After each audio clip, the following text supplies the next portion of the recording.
Salut à tous, on va évoquer le programme de ce mardi 6 novembre, Quintet Plus sur l'hippodrome de Saint-Cloud. Il s'agira du traditionnel prix de l'élevage, une épreuve qui rassemble des pouliches de 3 ans et au-dessus. Ma préférée sera le numéro 4 Goderville, déjà 4 places pour elle en 8 quintets courus, preuve de son efficacité à ce niveau. Elle reste sur plusieurs deuxièmes places en pareille société, d'ailleurs lors de ses 4 derniers parcours, elle a signé 3 places de deuxième à ce niveau. Le terrain souple ne lui pose pas de problème, c'est a priori une bonne base. On lui posera le numéro 3, Impatiente qui a terminé deuxième d'un quintet plus. Le prix du Pont des Flandres dernièrement à Chantilly, une confirmation est ici attendue, d'autant que sa dernière course à Saint-Cloud a été couronnée de succès, et sache également qu'elle a des performances et des références en terrain bien souple. Numéro 8, Phèdre, compte également 4 places en 9 quintets courus. Elle a terminé dans le sillage de Goderville, notre favorite à l'occasion d'une sortie commune en septembre. On garde également bon rang le numéro 7, Charmet. Lors de sa dernière sortie publique, le 17 octobre, elle a gagné un handicap sur cette piste de Saint-Cloud. Bien que remontée de 5 livres sur l'échelle du handicapeur, elle conserve son mot à dire. J'ai également retenu le numéro 5, Running Waters, expérimenté. Une victoire et 8 places pour elle en 18 quintets courus. Des performances et des références sur le terrain bien souple. Une place est dans ses cordes. Pour une cote, attention, numéro 11, Finata qui a mieux couru que ne l'indique sa 7ème place obtenue dans un quintet dernièrement à Chantilly où elle a tardé à trouver le passage. Le numéro 9, Guy Fontaine, est en forme, elle reste sur 3 podiums. Elle peut ici venir brouiller les cartes, comme le 12, Meisho Felicity, qui reste certes sur un échec à Maison Lafitte, mais qui avait prouvé en début d'année qu'il fallait compter avec elle à ce niveau. En chiffres, cela donne le 4, le 3, le 8, le 7, devant le 5, le 11, le 9 et le 12. Suite du programme Saint-Cloud, dans la première on fera confiance au 102 Canouville.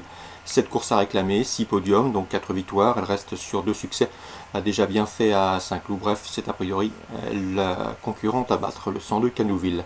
Le 203 Sommery mérite également crédit, deuxième d'handicap récemment sur cette piste de Saint-Cloud. Dans cette course à réclamer, dans ce lot à sa portée, ce 203 Sommery mérite crédit. Attention également dans la 5e au 507 Battle of Taureau, qui a terminé deuxième en débutant à Longchamp au mois d'octobre. Vu le style de cette performance et de ce résultat, il ne faudrait pas être surpris de le voir ouvrir son palmarès.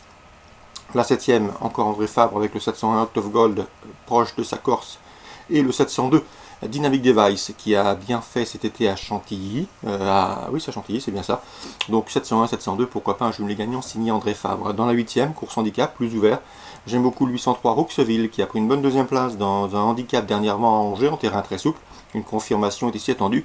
À mes yeux, elle devrait lutter avec le 802 Kemala, qui est une nouvelle venue ambitieuse dans les handicaps, une pouliche régulière, 803-802.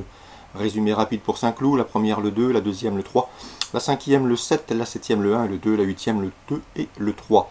Bordeaux, Réunion 2, 3 coups de cœur à vous indiquer. Le 104 Essen, c'est une pouliche bien née, nièce de Natagora. Natagora qui avait terminé 3e du Jockey Club face au Mal et qui avait également remporté une épreuve de groupe outre-Manche. Le 104 Essen à suivre dès ses premiers pas, en tout cas elle fait l'objet de bruits très favorables. Le 503 Francesco Beré effectue une rentrée, mais attention c'est un bon cheval, un bon poulain. 2 fois vainqueur de l'Easted, il a également concouru et participé à la poule d'essai des poulains. Il n'a pas été revu depuis le 13 mai, mais vu son potentiel, il a les moyens de s'illustrer d'entrée de jeu. Le 703 Cassa, autre protégé de Didier Guillemin, a très bien fini dans un handicap dernièrement au mois de septembre en Maison de Marsan. Une fin de course des plus séduisantes, et à mon avis dans ce lot, 703 Cassa a les moyens de jouer la victoire. Donc pour Bordeaux, Réunion 2, 104, 503, 703. Vivo, Réunion 3, Marseille Vivo. Dans la 4e, j'aime beaucoup le 401. C'est similaire, 2 ans qui avait bien débuté sur cette piste en se classant 4e. Ensuite, il a été se produire à Borelli en terrain très souple. A priori, il ne s'y est pas adapté. Et en outre, il n'a pas eu un bon parcours en dehors, à Flan-le-Peloton. Ici, il trouve l'occasion de refaire par des lui. Le 401, similaire. Dans la 6e, même numéro, 601, Porcena. Porcena, véritable spécialiste des courses à réclamer. 11 courses dans l'essai lignes. 9 podiums, dont 6 victoires. 2 courses sur ce parcours de Vivo, 2000 mètres, c'est une victoire et une place de deuxième. Bref, autant de résultats et de statistiques qui plaient dans sa faveur. Le 601 Porcena. Et enfin, dans la 7e, je vous conseille le 706 La Piscine. Elle est estimée au sein de l'écurie Séroul. Elle compte déjà 3 victoires en 6 courses courues. Elle vient de s'imposer sur la PSF de Lyon-la-Soie, donc pas de problème avec le sable la concernant. Et à mon avis, elle peut largement briguer en société plus relevée au cours des prochaines semaines.